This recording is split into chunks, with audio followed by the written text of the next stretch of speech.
Hello and welcome to a very special FA Cup edition. And joining myself, Matthew Christ, on the panel today is two-time FA Cup winner, Bruyne McClair. Bruyne, FA Cup winner a couple of times. It's got to be one of the pinnacles of your career, hasn't it?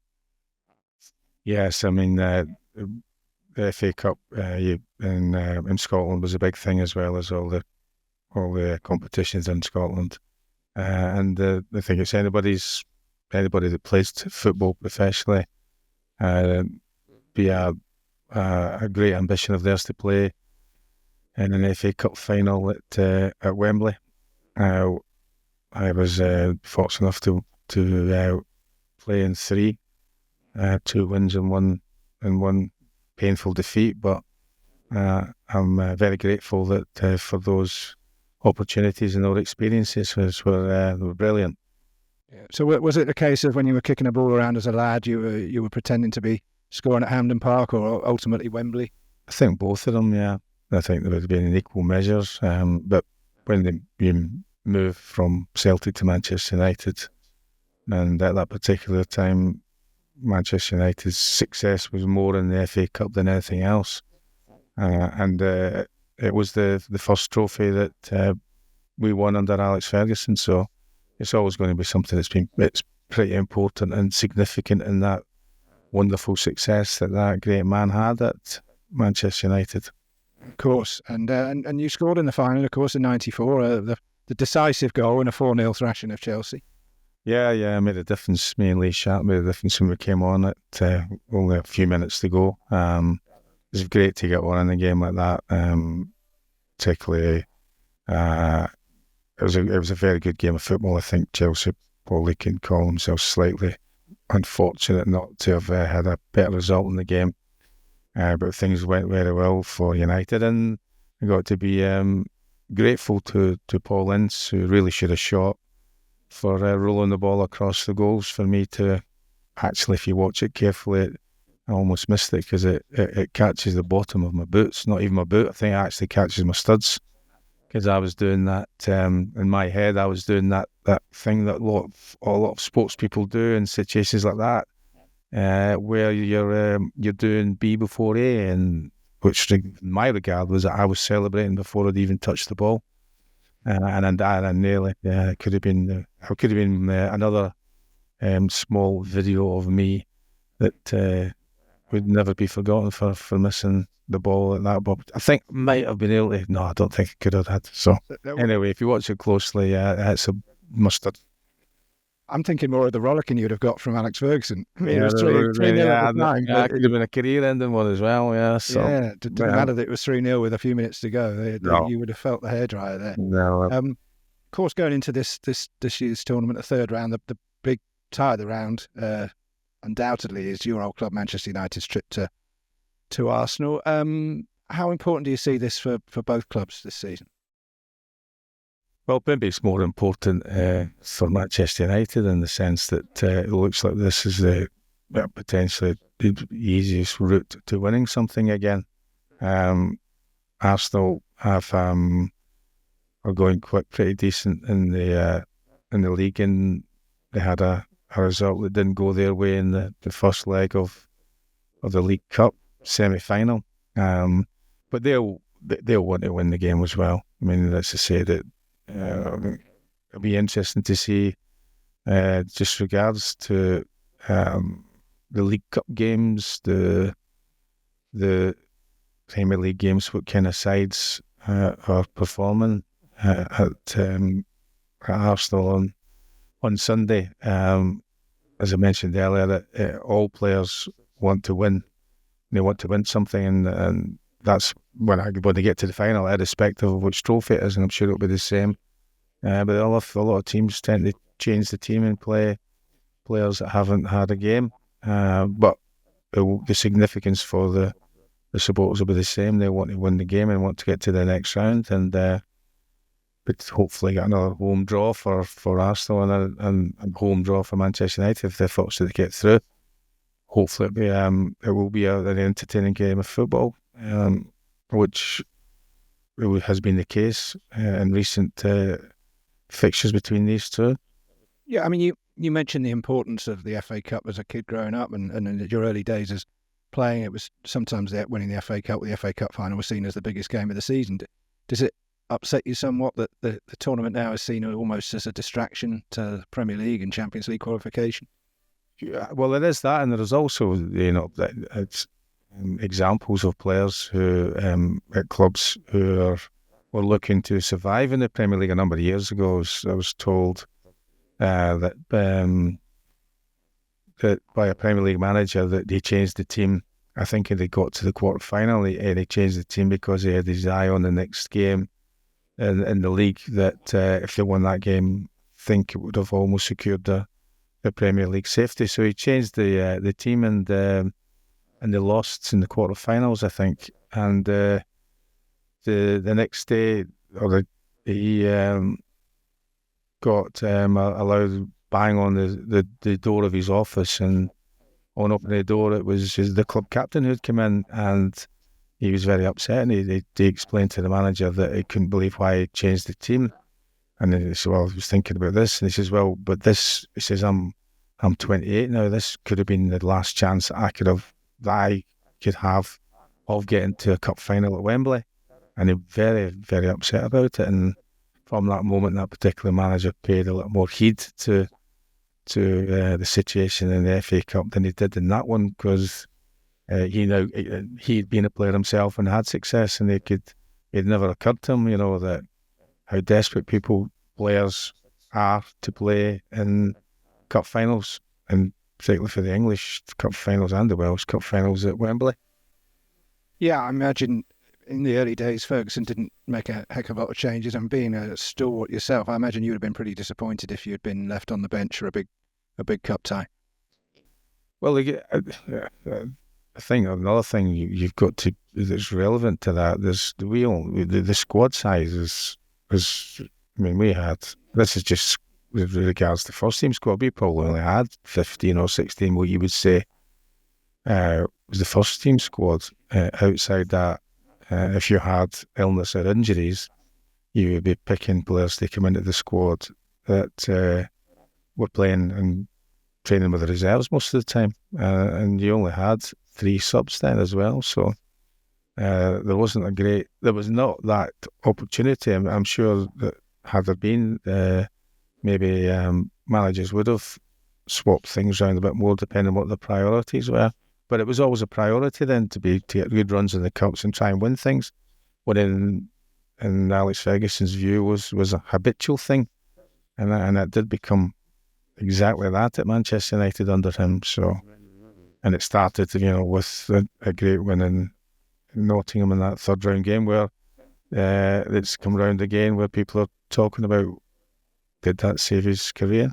Save his career at United. So, well, we'll come on to that. We'll come on to that in a moment. I just wanted to ask you. You were spot on with your prediction last week in our Premier League prediction show, with amazingly pulling Liverpool 2, Manchester United 2 out of the bag at 18-1, I think it was. Looking at this game, probably a little bit harder to call, but can you come up with some kind of Nostradamus-like prediction for this Cup third round?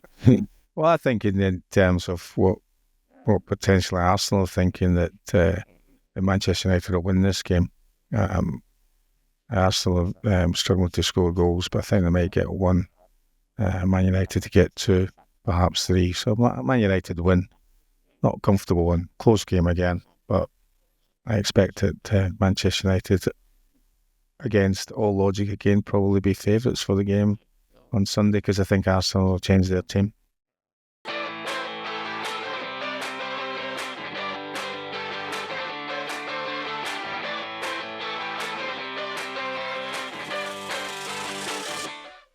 So as part of this special FA Cup preview edition, we asked you to submit your questions to 2-time FA Cup winner Bruyne McClair, and you didn't disappoint. We had many questions come in for Bruyne, and let's start with the first one, Bruyne. And it's quite apt, actually, seeing as what we were just talking about.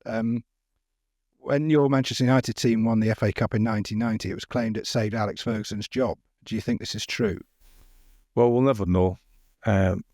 I don't think that would have been the case, because I believe that the powers that be at the time were sufficiently satisfied by the situation that were with regards to rebuilding.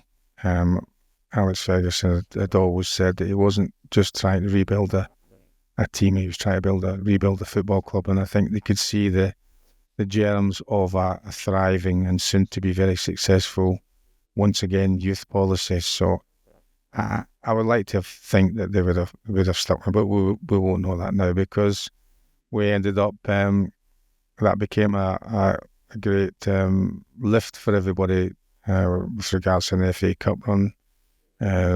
We seem to play, for whatever reason, better in that FA Cup run than we were performing in the league. And obviously nothing was said within the club. It was purely speculation from outside. I imagine nothing was said in the club about this is a must-win game for the manager's sake. No, there was no mention of anything from the manager, from Archie Knox, from any of the other staff members. No sort of sign from that from any of the board at all. I can't remember. I know that a lot of the Martin Edwards and other board members would come into the dressing room after the game. I don't recall anything at all that they would suggest. It was all, for me, media driven. Okay, well, maybe we'll see something similar this year with Amorim. The FA Cup win could certainly take the pressure off and might well be a springboard, but we've seen that before and it hasn't always been the case. Next question, would you have a Champions League spot up for grabs for the FA Cup winning team? No. Simple as that, yeah. I wouldn't have that because, let's face it, over a number of years, bad teams can win the FA Cup. And I think that to qualify for European competitions, it should be over the period of the season. And I mean, like, you could argue that, or you could make a case that Manchester United had a relatively reasonable way and path to the FA Cup final last year. Although, I mean, the FA Cup semi-final, which was at Wembley, was a totally different scenario. But I think all the other games were at home. So if you get home ties, then you'd always feel comfortable that you were going to win those. But I wouldn't have that to be able to just win that number of games and qualify for the prestige tournament. And I wouldn't have it for any competition now. I know that but there was a Cup Winners' Cup competition. That's a different thing. That was UEFA. But now I think that it's quite right that the places go where they go. Certainly not the Champions League. No, it's those teams over 38 games in England deserve their spot in that competition. Okay, and up next, what moment stands out as your proudest achievement in your career? I don't have one particular moment, Matthew. There's been so many of them, and often a lot of the ones that pop into my head are the ones that at the time were pretty bleak and negative, really. But those compared to the good things, as we mentioned earlier, being involved in FA Cup finals, winning and losing, was something that I'll cherish. Even the losing game is always something that you can compare and contrast with that. So I'm in the situation where I've had so many incredible adventures as a professional football player, and indeed after that, the things that I've managed to experience because I did play professional football is something that my 15-year-old self would have never believed any of it. Okay, so next up is what do you think has changed the most in football since your playing days? Cheating. Yeah? I mean, you watch, that's the thing that exasperates me most. It's a contact sport, and the guys that are playing and the guys and girls that are playing rugby must be laughing at Premier League football all the time when they see players rolling about or had been touched, where there's a coming together or whatever. It's really frustrating and embarrassing, I think. And it's all nationalities that are doing it now.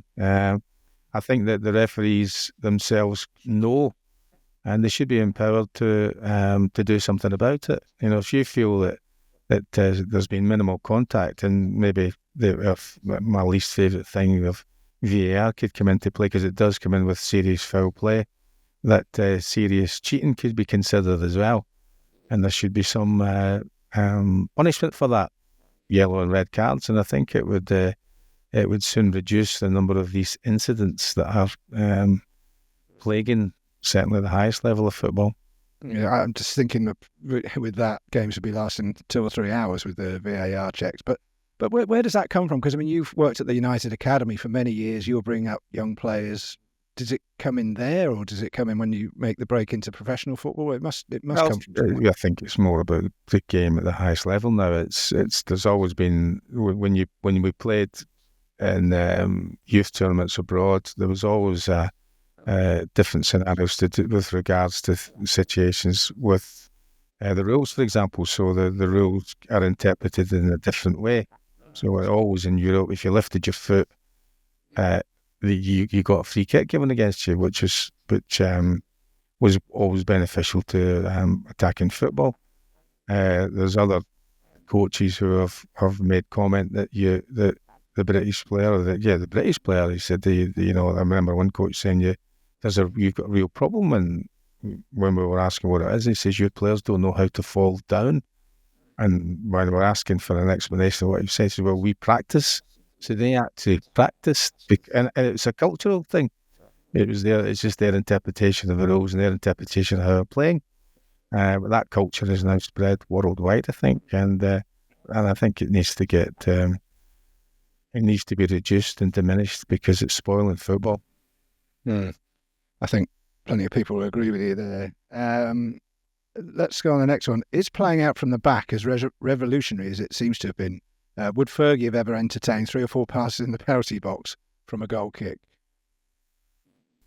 I would think it would be highly unlikely, if you think about some of the players and and the thing is that it's the same with, this all started with Guardiola Barcelona, who were all great football players and very good technically, and also had 3 world-class players, not just good players, 3 world-class players, and Xavi, Iniesta, and Lionel Messi. But there's this kind of idea that this is what you should do, and for me, that you should play to your strengths. And most teams, the worst players with regards to playing football are the centre halves, and yet they get more touches of the ball than anybody else now. And you just have to look through all layers of football, all levels of football, and see the number of goals and the amount of pressure that teams are putting themselves under by trying to play this way. It should be a mixture of how you play according to the players you have available. No, I don't think he would. He would also very keen on possession football, because that was a great strength of Manchester United. But I think it was Matt Busby that said, get the ball into the defensive third, because they can't score from there. Yeah, it's something that's definitely come about, hasn't it, in recent years? And we're seeing teams that obviously can't do it, try it, and we all know the result of trying to do that. So, we'll see what the next fad is to come into football. This is a good one. Which current player reminds you most of yourself, and why? Now, be modest here, Brian. Oh, yeah. McAllister at Liverpool. Yeah. Someone who's effective, does his job, no thrills, no frills, no flair really in a sense, but just does exactly what he's asked to do and does it consistently well. Well, I think I couldn't have put it better myself. I'm sure he'll be very flattered if he ever finds out, if he ever hears that comparison from your good self. What was the best piece of advice you ever were given? About football, you mean? Yeah, I assume so. It doesn't say, but let's we can answer both if you want. Well, yeah, I suppose it's a piece of advice which is relevant to this moment in time, and it's that because there's been so much snow about it, is don't eat yellow snow. But football-wise, it was try and, when you're on the pitch at all times, when you're in possession, try and pass the ball to someone who has the same colour of shirt and then move to try and receive the ball again. Jockstein. Yeah. Okay. Well, I was going to say it's either him or Fergie, but how simple, but how effective. Well, if a lot of players could get this, the game would be much better. Yeah, especially in their own penalty box from a goal kick as well. Finally, we got two more. Which Manchester City player from the last 4 or 5 seasons would have got into your best ever Manchester United 11 that you played in? Well, that's... So the glory years before the slump. Well, I didn't play in that, did I? So no, but a City player in City's glory era, who would have got into the best team you played in at United? Players that I think would get into the best teams. I think Kyle Walker would have a chance of getting in at right back. I think Laporte would have a chance of getting in as the centre half next to Gary Pallister, and I think De Bruyne would get in. De Bruyne would he'd get the game on the right hand side. Okay, well, it doesn't ask this in the question. I'm going to be cheeky. Who are you pulling out of that team to replace? Is Gary Neville making way? Gary, I think, has got to make way to that. Bruce would have to make way for Laporte, and I think that De Bruyne would be a better player during that time than Beckham, so I'm leaving Beckham out. Controversial. Okay, final question. The FA Cup third round starts this weekend, and we all know where it ends. So for you, old Wembley or new Wembley? It's got to be old Wembley because I've never played it. New Wembley, I've been there, I've been on the pitch there. I mean, it's a magnificent stadium. But old Wembley has that history and charm, I think, and great memories. Okay, well, that's the last of our questions. That brings us to the end of this special FA Cup preview show. Don't forget to add your comments if you agree with Brian, if you think that Kyle Walker would make a better right back in the Man United team than Gary Neville, or David Beckham should have been hooked for Kevin De Bruyne. Let us know your thoughts, and we'll see you again very soon.